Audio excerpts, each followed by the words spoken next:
Assalamualaikum warahmatullahi wabarakatuh. Tujuan dari cerita ini adalah untuk memberikan inspirasi dan wawasan, bukan untuk menyinggung, menilai, atau menyudutkan siapapun. Saya berharap kisah ini dapat diambil sebagai pelajaran bersama, tanpa mengurangi esensi dari kejadian yang sebenarnya.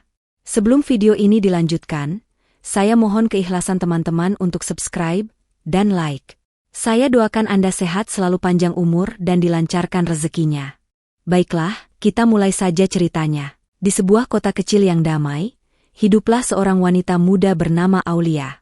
Dia adalah seorang pembantu rumah tangga di keluarga kaya yang dikenal dengan nama keluarga Pratama. Aulia bukanlah pembantu biasa.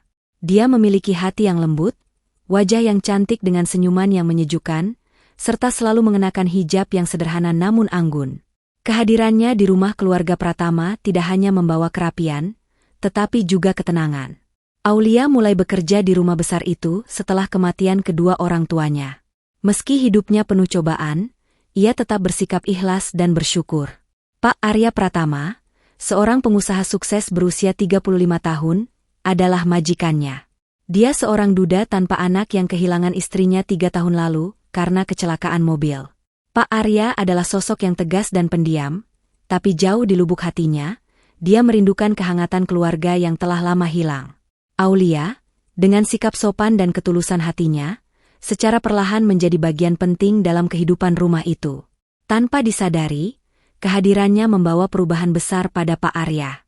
Suatu pagi yang cerah, Aulia sedang menyapu halaman depan. Pak Arya yang baru saja selesai berolahraga, memperhatikan Aulia dari kejauhan. Dia terkesima melihat cara Aulia bekerja dengan penuh dedikasi. Pikirannya melayang, wanita ini berbeda. Bukan hanya cantik, tetapi juga memiliki aura yang menenangkan. Namun, sebagai pria yang masih terjebak dalam bayang-bayang masa lalunya, Pak Arya mencoba menepis perasaannya. Dia hanya pembantu. Jangan sampai aku berpikir yang tidak-tidak, gumamnya sambil berjalan masuk rumah. Di sisi lain, Aulia sama sekali tidak pernah berpikir untuk jatuh hati pada majikannya. Baginya, bekerja dengan jujur dan menjaga kehormatan dirinya adalah hal yang utama. Dia selalu menjaga jarak dan menghormati Pak Arya, meskipun pria itu kerap menunjukkan sikap ramah. Hari demi hari berlalu. Pak Arya mulai memperhatikan hal-hal kecil tentang Aulia. Misalnya, bagaimana dia selalu menyempatkan waktu untuk sholat tepat waktu, meski sedang sibuk bekerja. Atau bagaimana dia selalu memperlakukan orang lain dengan hormat, termasuk para pekerja lainnya.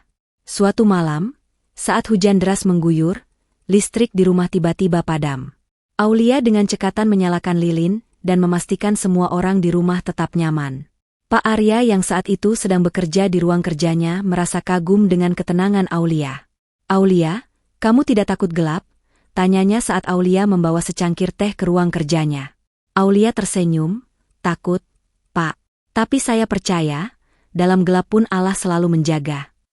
Jawaban itu begitu sederhana, namun mengena di hati Pak Arya. Dia mulai merasa bahwa Aulia bukan hanya wanita yang luar biasa, tetapi juga seseorang yang memiliki iman yang kuat. Suatu hari, ibu Pak Arya, Bu Retno, datang berkunjung. Beliau langsung menyukai Aulia sejak pertama kali bertemu. Bu Retno adalah wanita tua yang bijaksana dan penuh kasih. Ketika melihat cara Aulia merawat rumah dan melayani Pak Arya, Bu Retno merasa ada sesuatu yang istimewa pada diri gadis itu. "Arya, kamu tidak merasa rumah ini lebih hidup sejak Aulia ada?" tanya Bu Retno suatu sore. Pak Arya hanya tersenyum kecil. "Dia memang pembantu yang baik, Bu." "Bukan hanya baik, Nak. Dia punya hati yang bersih. Kalau aku boleh berpendapat, dia pantas menjadi bagian dari keluarga ini," kata Bu Retno sambil menatap dalam-dalam ke arah putranya. Pak Arya tertegun. Kata-kata ibunya seperti membangkitkan sesuatu yang selama ini dia coba abaikan. Hubungan antara Pak Arya dan Aulia semakin dekat, meskipun tetap dalam batas-batas sopan. Hingga suatu hari, terjadi insiden yang mengubah segalanya. Pak Arya jatuh sakit karena terlalu lelah bekerja. Aulia, dengan penuh perhatian, merawatnya siang dan malam. Dia memastikan Pak Arya minum obat tepat waktu, makan makanan bergizi, dan beristirahat dengan cukup. Saat itu, Pak Arya merasakan kehangatan yang sudah lama hilang dari hidupnya. Dia melihat Aulia bukan sebagai pembantu, tetapi sebagai seorang wanita yang tulus mencintai tanpa pamrih. Perlahan, hatinya yang dingin mulai mencair. Ketika kesehatannya pulih, Pak Arya mengambil keputusan besar. Dia ingin melamar Aulia, bukan sebagai pembantu, tetapi sebagai pendamping hidupnya. Namun, dia tahu keputusan ini tidak mudah. Dia harus memastikan bahwa perasaannya tulus dan bukan sekadar rasa terima kasih. Pada suatu sore yang tenang, Pak Arya memanggil Aulia ke ruang tamu. Dengan hati yang berdebar, dia membuka percakapan.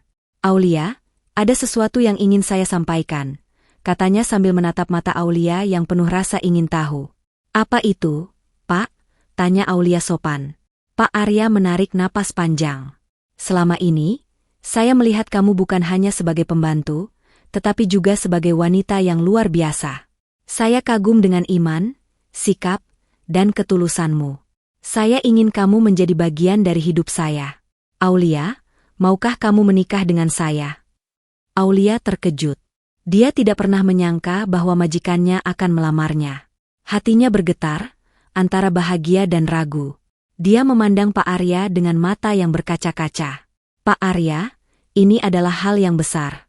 Saya butuh waktu untuk berpikir dan berdoa," jawabnya dengan suara gemetar.